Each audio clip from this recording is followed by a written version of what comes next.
Saturday morning. We're getting ready to go. Getting the shop straightened up. Hopefully we can get back here and get some crush washers and get this ball rolling here. So before we head out, we've been walking around the shop. Me and Julie have been cleaning stuff up.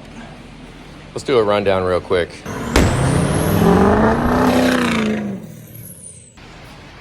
Right now we got what we call Bay 1. Still need to clean that nasty thermostat housing. And get some banjos, some crush washers, and carry on with this. That is the spring job. Got the turbo yet to put on. Gotta clean it too. A little dirty. Then we can't forget about Cody's job. We got the crank in.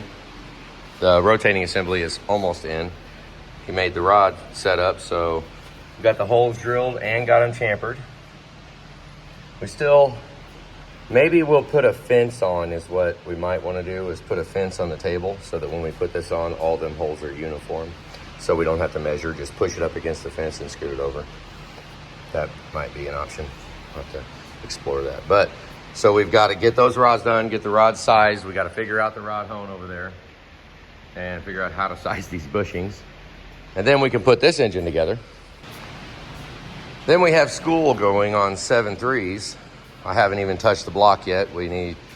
Got tooling for the cylinder heads for some of it and got a pretty good understanding of what we're gonna do.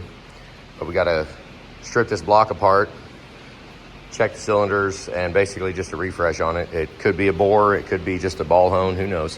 Whatever it's gonna take to make it good again. So we've got that.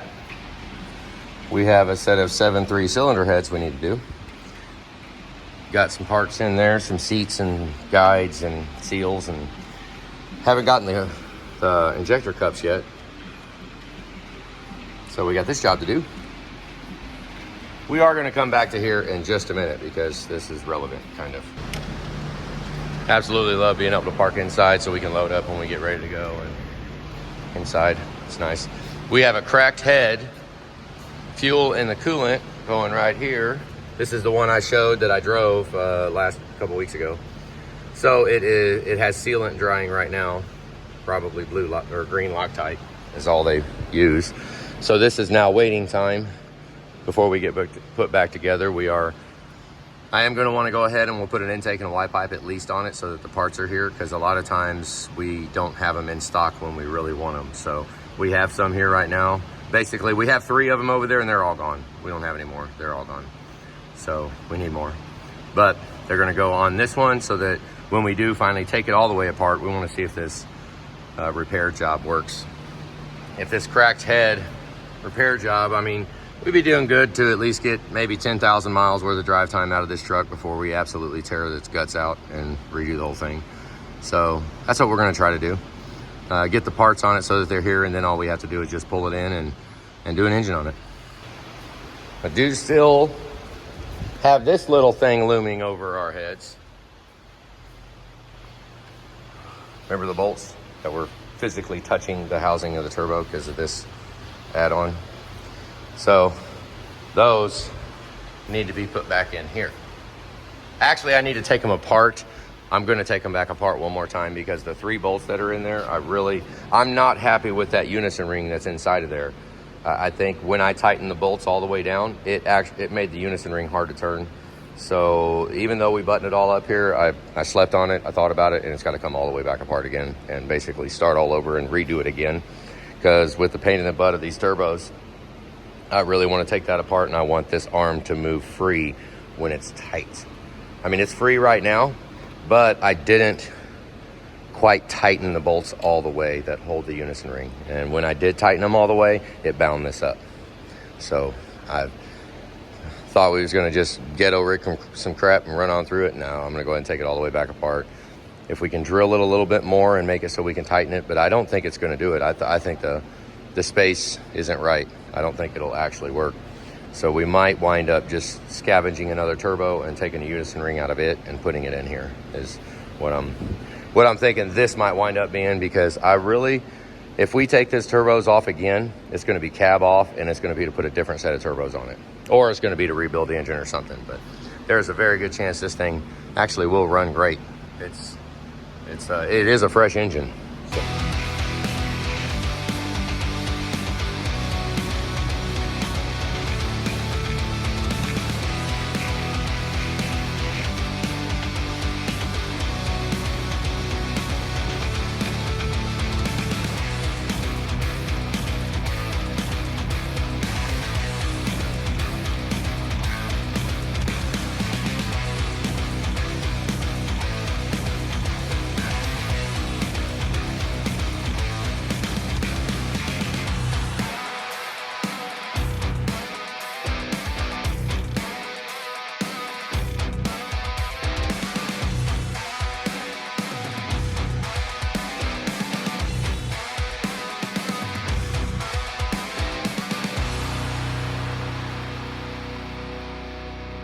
So, got that job going.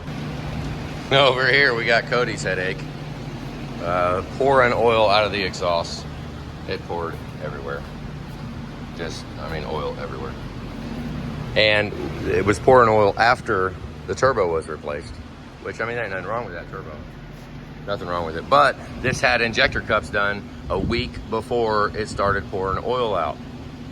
He did injector cups on this side, and then it was pouring oil out. And I think he probably just wanted a turbo. Maybe just, got a new turbo. But now we're thinking we're gonna have to go back because that's what those cylinder heads, we'll go look back at those cylinder heads in a minute, but I haven't seen that. The passageway for oil, because oil's on the top and fuel is on the bottom of the 7.3 injector. So oil would have to be going all the way through and then throwing just enough oil to not hydro lock the engine. Because, but when you're throwing that and it's not running at all on whatever cylinder it is, at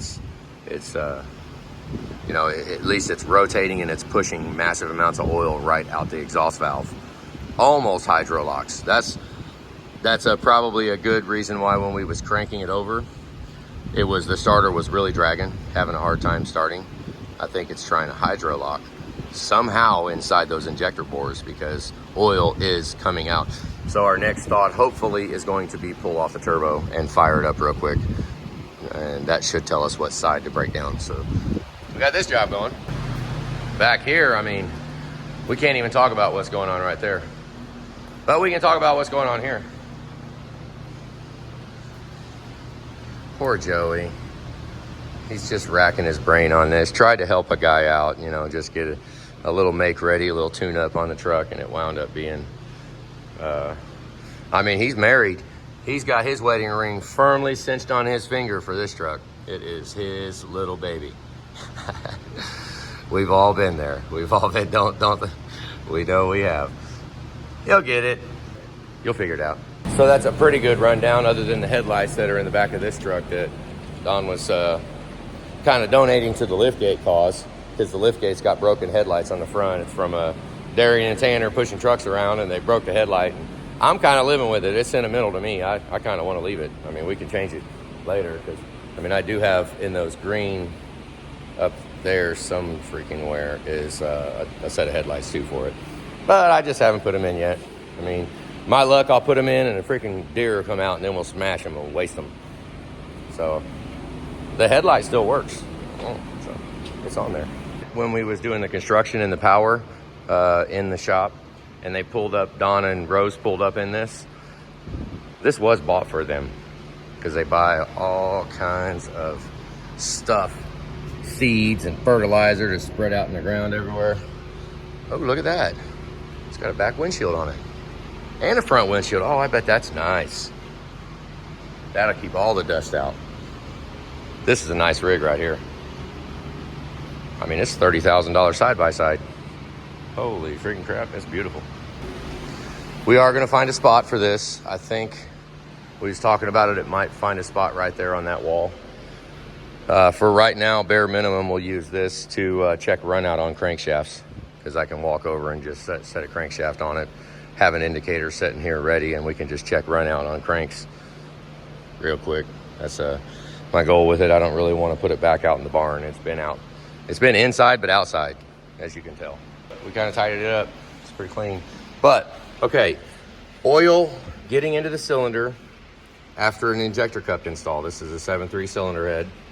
The hole up there, you can see the passage machined. This is the oil rail. So the passage is machined through here. This is gonna have to be a plug there.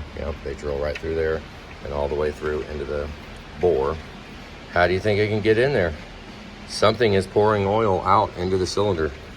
That the hole right there on that truck that's out in the other bay, that hole on one of these injectors is pushing oil down through the bottom of there and into the cylinder. Unless there's a crack in the oil cavity, it does have disgusting fuel. So if it was contaminating and the cup install was messed up and it was all cross-contaminating everywhere in here, then you would want to see dirty oil in the fuel in the return lines. because it's all going to contaminate here, and the fuel going back to the pump, to the tank, is going to be dirty because it's mixing right here. So it's looking like an injector cup install somehow caused, or it could be an injector. I mean, could it be an injector somehow broken inside? I don't know. That's the dilemma. We'll keep tabs on Cody and see what he figures out on there. That's but little visual aid on the 7.3. That's fuel. That's oil. And it's not supposed to go down there. Only through the injector. The never-ending cycle of intakes that we have to go through happens nonstop. Phone on. I thought you probably were, but I was just gonna be like, well, here's the shop phone. The shop phone. But I didn't want to give them your number Guys, because I figure if you're gonna be using the shop phone. Have you been formally introduced? This is Don McCowan right here. Okay, he is going to be who you're going to call, and he must have gotten yourself in a point where you can multitask, because you can do all the stuff that's needed for the farm and answer your freaking phone call, maybe. So remember, he's busy too, and we're all busy, and everybody's busy. So now we just have someone else that potentially could pick up the phone and say, Subaru Service is Don. Yeah. So someone could get lucky to actually get someone on the phone. Yeah. Yeah, someone to actually answer it. Doesn't just ring. A person is on the other end of it. Yes, so that's we're going to go for that. And so just so you all know, this is Don right here. He's who you're going to be talking to. He'll probably be out in the freaking combiners. I don't know what he'll be doing. More time when I'm doing that, talking on the phone anyway. So that's perfect. Perfect. So thought I'd let you know. Have a good weekend, guys. Snowing in March up north. It's raining down south, but it's snowing like a mother right here. Leaving tracks.